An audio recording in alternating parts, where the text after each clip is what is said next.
Hello మామస్, welcome back to my channel.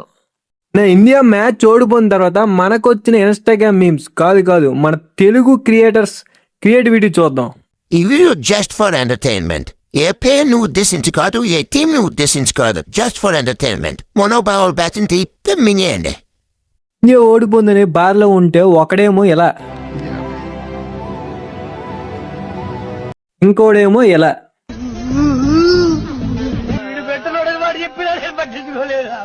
ఈ memes అన్ని చూస్తున్నా నేనేమో ఎలా.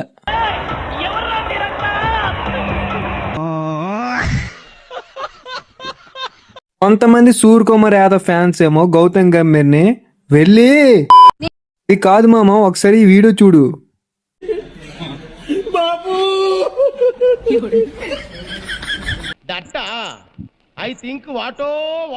తెలుగు వాళ్ళు మీమ్సే చాలరా అంటే హిందీ వాళ్ళు మరిను మామ.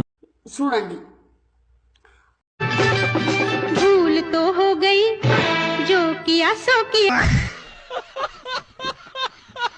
ఇంకోడేమో మీమ్స్ మధ్యలోకి రోహిత్ శర్మని తెస్తాడు. రే మధ్యలో రోహిత్ శర్మ ఎందుకు వచ్చాడ్రా?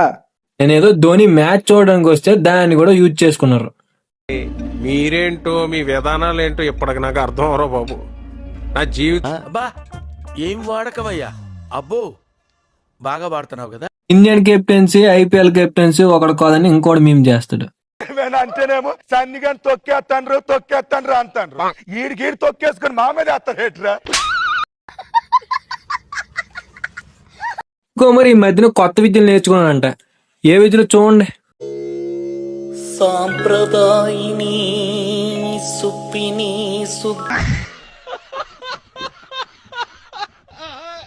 That's all for video guys. Indian team ఓడిపోతూనే వస్తుంది, కానీ బిలీవ్ ఆన్ బ్లూ. మన ఇండియన్ టీంని నమ్మాలి. ఈ టైం ఇప్పుడే ఇండియన్ టీంని నమ్మి మన సపోర్ట్ ఇండియన్ టీంకి ఇస్తే ఖచ్చితంగా గెలుస్తారు. అండ్ శ్రేయస్ అయ్యర్ అండ్ గౌతమ్ గంభీర్ వీళ్ళు ప్యాన్ వీళ్ళకి ఉంటాయి. మా ఇండియన్ టీం ఖచ్చితంగా గెలుస్తుందని నెక్స్ట్ మ్యాచ్లో నా అంచనా.